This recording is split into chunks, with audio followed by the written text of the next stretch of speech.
ناظرین، 18 اکتوبر کو اغوا کا مقدمہ ہوتا ہے اور 27 اکتوبر کو بیٹی کی لاش برآمد ہوتی ہے۔ جو ماں ہے اس کی لاش کانا میں ہے، جو کہ کوئی بارڈر ایریا کے نزدیک کرنے کا اس کا خیال تھا بقول ڈی آئی جی صاحب کی پریس کانفرنس کے، اور بیٹی جو ہے وہ کالا شاہ کاکو شیخو پورہ کے علاقے میں ڈمپ کر دی گئی۔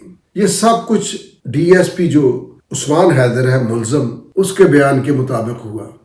اس کا اقراری بیان ہے، اس کا کنفیشن ہے، اور جب ایک کنفیشن آ گیا تو میں حیران ہوں کہ ڈی آئی جی صاحب نے یہ کیسے، میں نہیں سمجھ سکا، حالانکہ میں وکالت ہی کرتا ہوں، کہ مقدمہ وہی رکھتے ہیں، یعنی انہوں نے فرمایا کہ وہی کیس ہوگا، اسی مقدمہ کو 302 میں بدلا جائے گا، اور مدعیہ جو ہے وہ مرنے والی عورت کی ماں ہوگی، یعنی مقدمے کا مدعی بھی بدل جائے گا۔ صحافی صاحب نے ٹھیک سوال کیا تھا کہ اسی جگہ پر مقدمہ قتل ہونا چاہیے تھا، پرچہ کاٹنا چاہیے تھا جس جگہ سے اس کی میت برآمد ہوئی تھی۔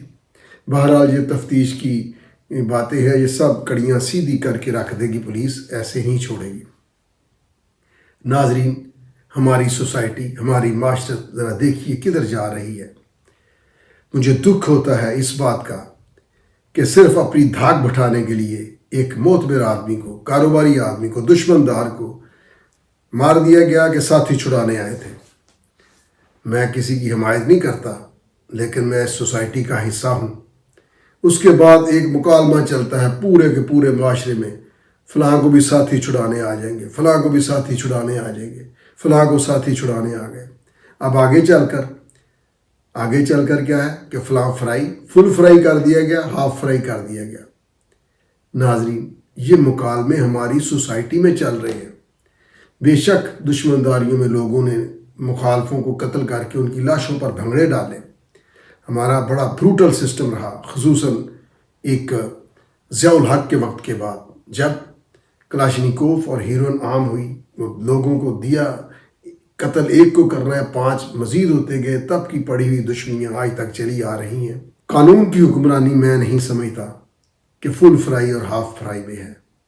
میں نہیں سمجھتا کہ قانون کی حکمرانی جو ہے وہ بندے چھڑانے والوں میں ہے۔ اگر ایسا ہی ہے، اگر ہم اسی سوسائٹی کی بنیادیں رکھ چکے ہیں، تو پھر ناظرین، یہ جو ڈی ایس پی ہے جس نے بیٹی کو، ماں نے گھر مانگا، گھر کی بجائے قبر بھی نہ دی، اور ڈمپ کر دیا کہ لاش کی پوسٹ مارٹم بھی نہیں ہو سکا، یعنی ڈی آئی جی صاحب کے بقول کہ وہ وجہ، اس کی ڈیتھ کی وجہ نہیں بتا رہے تھے، یہ بتا رہے تھے کہ 2 فائر لگے ہیں۔ اس کا